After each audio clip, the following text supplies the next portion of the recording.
నారా లోకేష్ గారు విశాఖ స్టీల్ ప్లాంట్లో జరిగినటువంటి ఘోర ప్రమాదం, అక్కడ ప్రాణాలు కోల్పోయినటువంటి కార్మికుల కుటుంబాలను పరామర్శించేందుకు వెళ్ళి అక్కడ చేసినటువంటి రాద్ధాంతం, ఆయన చేసినటువంటి వ్యాఖ్యలు, ఆయన మాట్లాడినటువంటి తీరు, ఆయన వ్యవహార శైలి రెండు తెలుగు రాష్ట్రాల ప్రజలందరూ కూడా గమనించారు. అందరూ కూడా ఆశ్చర్యపోయారు. ఏందయ్యా స్వామి, ఈ వ్యక్తినేనా తెలుగుదేశం పార్టీ నాయకులు కాబోయే ముఖ్యమంత్రి, కాబోయే అది, కాబోయే ఇది అని చెప్పేసి పొగడుతూ ఉంటారు, ఇటువంటి వ్యక్తినా అని చెప్పేసి వాళ్ళతో కూడా చేవరించుకుంటున్నారు. అంతా అయిపోయిన తర్వాత నారా లోకేష్ గారు ఎక్స్లో ఒక ట్వీట్ చేశాడు. ఆ ట్వీట్ ఇప్పుడు రాజకీయంగా పెద్ద చర్చాంశమైంది. నిన్నటి ఘటనల ప్రభావంతో పాపం లోకేష్ గారు తీవ్ర ఒత్తిడిలో ఉన్నట్టు స్పష్టమవుతుంది. ఆయన వ్యవహార శైలి కూడా అలానే ఉంది. టీవీ5లో మాజీ ప్రధాన కార్యదర్శి ఎల్వి సుబ్రహ్మణ్యం చేసినటువంటి వ్యాఖ్యలను ఆధారంగా చేసుకొని లోకేష్ గారు తన మీద వచ్చేటువంటి విమర్శలను డైవర్ట్ చేయడానికి ప్రయత్నాలు చేసినట్టుగా కనిపిస్తుంది. అయితే ఎల్వి సుబ్రహ్మణ్యం గారు చేసినటువంటి ఆరోపణలకే బలమైన ఆధారాలు లేక కాలక్రమేణా అది దాంట్లో స్పష్టత లేదని చెప్పేసి దాన్ని మర్చిపోయారు. జరిగినటువంటి పరిణామాలను పరిశీలిస్తే ఆ విషయం చాలా స్పష్టంగా అర్థమవుతుంది. కానీ బాధ్యతాయుతమైనటువంటి మంత్రి పదవిలో ఉండి అలాంటి వివాదాస్పద వ్యాఖ్యలను ఆధారంగా చేసుకొని ప్రజావేదికల మీద సోషల్ మీడియాలో స్పందించడం సరైన విధానం కాదనే అభిప్రాయం కూడా వ్యక్తమవుతుంది. ఇవెందుకు నారా లోకేష్ గారు పరిశీలన చేయడం లేదా అర్థం కావడం.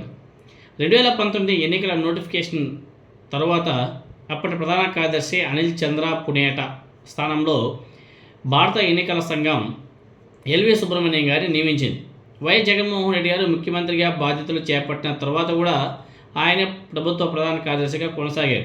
అయితే కేవలం 7 నెలల వ్యవధిలోనే నవంబర్ 4, 2019 అనుకుంటా ఎల్వి సుబ్రహ్మణ్యం గారిని జగన్మోహన్ రెడ్డి గారు ముఖ్యమంత్రిగా ఉన్నప్పుడు బదిలీ చేసి బాపట్లలోని ఏపీ మానవ వనరుల అభివృద్ధి సంస్థ డైరెక్టర్ జనరల్గా నియమించారు. ఆ సమయంలో ప్రభుత్వ విధాన నిర్ణయాల్లో తరచూ జోక్యం చేసుకోవడం వల్లే ఈ బదిలీ జరిగిందనేసి చాలా స్పష్టమైంది. నిన్న కూడా అనేక ఇంటర్వ్యూలు కూడా చూశారు.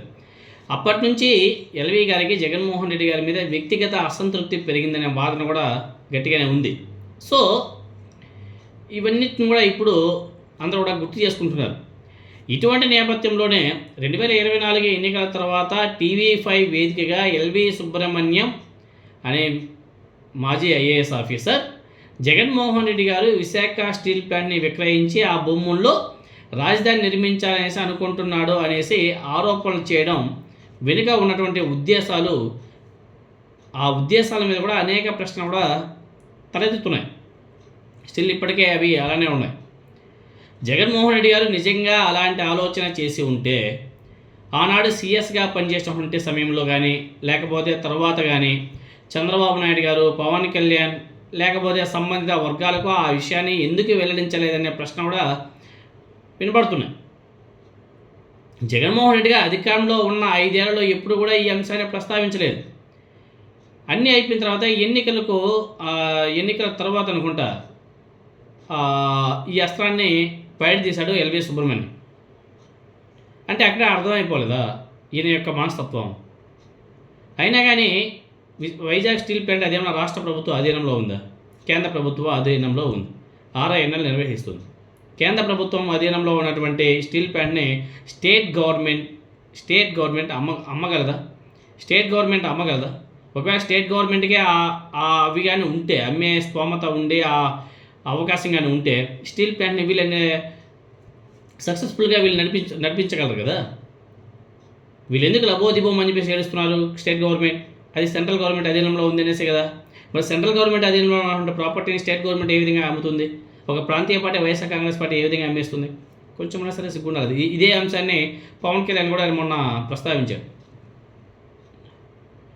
వైఎస్ఆర్ కాంగ్రెస్ పార్టీ అధికారంలో ఉన్నప్పుడే విశాఖ స్టీల్ ప్లాంట్ ప్రైవేటీకరణను వ్యతిరేకిస్తూ ప్రధానమంత్రి నరేంద్ర మోదీ గారికి 2021 ఫిబ్రవరి 6వ తేదీన తర్వాత మార్చి 9వ తేదీ 2 తేదీల్లో లేఖలు కూడా రాశాడు. అలాగే ప్రైవేటీకరణకు వ్యతిరేకంగా ఆంధ్రప్రదేశ్ ప్రభుత్వం అంటే వైఎస్ఆర్ కాంగ్రెస్ పార్టీ ప్రభుత్వం అసెంబ్లీలో తీర్మానం కూడా చేసి ఆమోదించుకొని దాన్ని సెంట్రల్ గవర్నమెంట్కి పంపించింది. అలాంటి పరిస్థితుల్లో జగన్మోహన్ రెడ్డి గారు స్టీల్ ప్లాంట్ భూముల మీద రాజధాని ఆలోచన చేశారని చెప్పేసి అప్పట్లో ఎల్వి సుబ్రహ్మణ్యం ఎలా మాట్లాడగలాడు? ఎందుకు చెప్పలేకపోయాడు? అంటే ఆయన ఆరోపణలో విశ్వసనీయత లేదు అని చెప్పేసి చాలా స్పష్టంగా అర్థమవుతుంది.